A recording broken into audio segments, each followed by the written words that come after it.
Hi and welcome to this new video. It's been 2 years since I last uploaded anything on YouTube, so let's just not waste more time and jump right into it. As I always do, I started by gathering references. The image I want to make is inspired by the level 37 of the Backrooms, as known as Poolroom. I started by adding a plane and doing the basic blocking of the scene to get the global shape of the room. My English is not the very best, so if you don't understand anything, leave a comment and I will answer. By the way, this video is not intended to be a beginner tutorial, I won't go too deep in the details. I use E to extrude and Ctrl R to do loop cuts.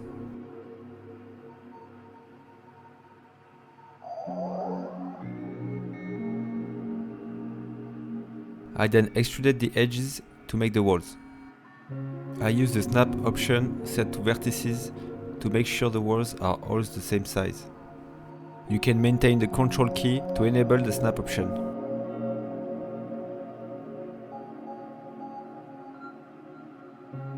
I then selected the 4 corners to close the last wall by pressing F. The main blocking was done, so I just added the camera by pressing Ctrl A. I checked the option camera to view and moved around the camera to get the view I wanted.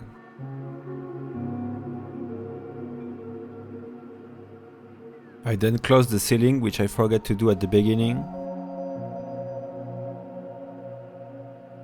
I increased the depth of the room.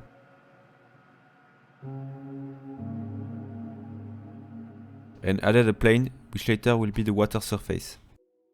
I subdivided my plane to get more geometry for later. I then added a cylinder in the middle of the room. Increase the amount of vertices to get smooth edges. Scale it on the axis. And place it into my scene. I then duplicate it by pressing Shift D. Scale it up and moving it on the Z axis.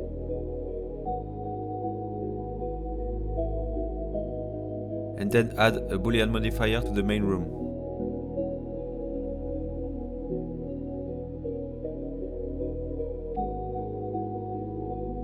I then applied the modifier and extruded the hole on the Z-axis.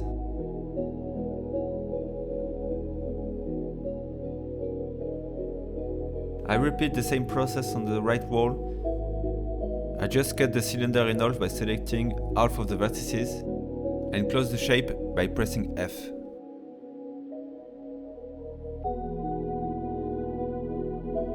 Scale, extrude, and then use the Boolean modifier. It's the same process as before.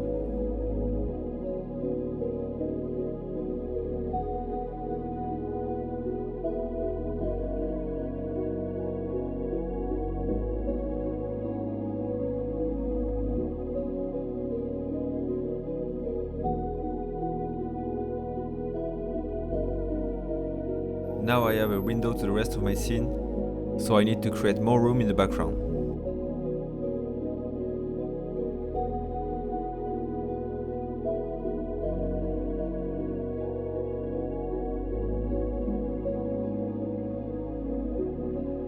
I wanted something to add a sense of scale, so I modeled the pool ladder. For that, I've added a plane and merged the 4 corners in one to get a single vertex, which then I extruded to get the global shape. Once done, I selected one vertex, pressed Ctrl B to bevel, and V to only bevel one vertex. Now you can right click and convert your mesh to curve, then go in the curve settings. Under geometry, increase the bevel amount and also the resolution. Convert back your curve to mesh so you can keep modeling. I've used extrude and scale to model the base. Once done, I used the mirror modifier on Y-axis and moved my geometry in the edit mode to separate both parts. I extruded the part where the steps will go and press Shift R to repeat this action. I then bevel each edge. You can use the mouse wheel to increase or decrease the amount of geometry.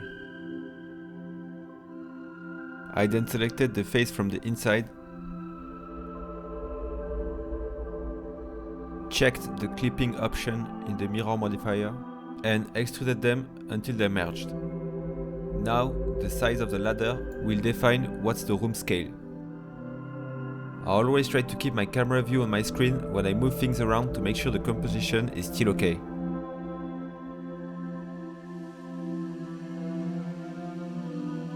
At this point, I got enough stuff in my scene to start lighting it.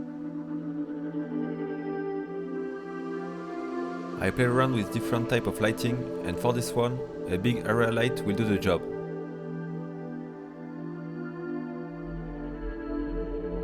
It's time to add some materials. Before that, remember to check your face's orientation to make sure your shaders work as intended. I started with the water. For that, I followed the tutorial by Chuck CG, which gives you a lot of control over the water effects and color. Here is the shader, but I highly recommend you to check his video if you want to know how it works.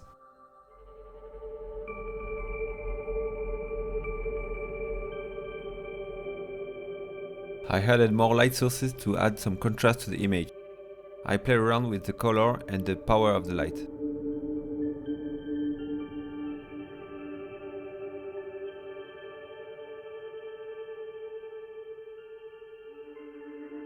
I've turned down the roughness and pumped up the metallic slider to get the basic material for my ladder.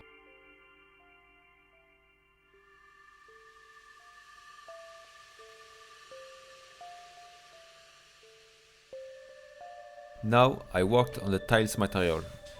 The shader is from Ambient CG. First, I connected the image to the base color so I can see what I'm doing. Then I marked all the seams so I can UV unwrap it later. There's a lot of video about that on YouTube if you want to learn more about it. I then plugged the roughness in the normal map to the principal BFDF. Make sure you turn your color space to non-color for those two.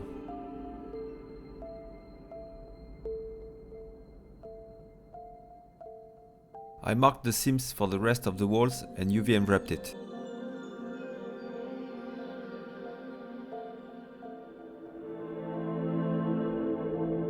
There is a lot of 3D renders about this level of the backrooms online, and the one thing that immediately tells it's CG is the tile alignment. Make sure your tiles fit together and are not cropped in a weird way. For that, you can select the face you want to modify and move around the UV island in the UV editor.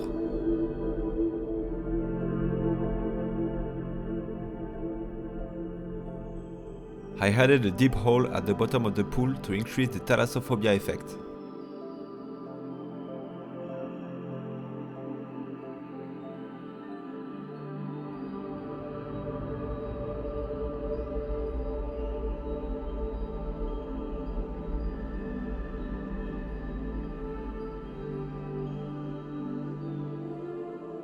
At this point, I realized I made a little mistake. To make realistic pool water, you don't want to change the color of the water, but the color of the tiles underneath the water.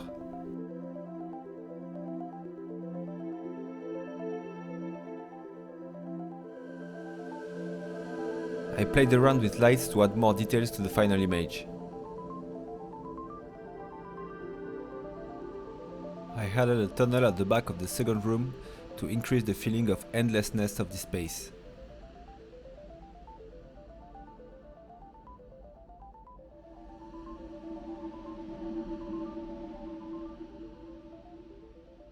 At this point the room shape was a bit boring, so I beveled both sides of the front wall to make it more interesting. You can see right away the light coming in from the reflection of the bevel. I wanted to try some caustics effects, but nothing heavy to render. I followed Paul's short tutorial on easy caustics effects. This YouTube channel is a goldmine, go check it out. You can change a lot of settings on this caustics light effect, it's super fun to use.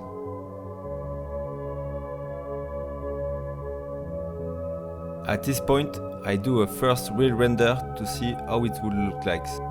As it would happen if you were working on a project in a real company, I do a feedback to myself and take notes on my render. If you have someone else with you, you should show them as well. It's always good to have an external point of view on a project.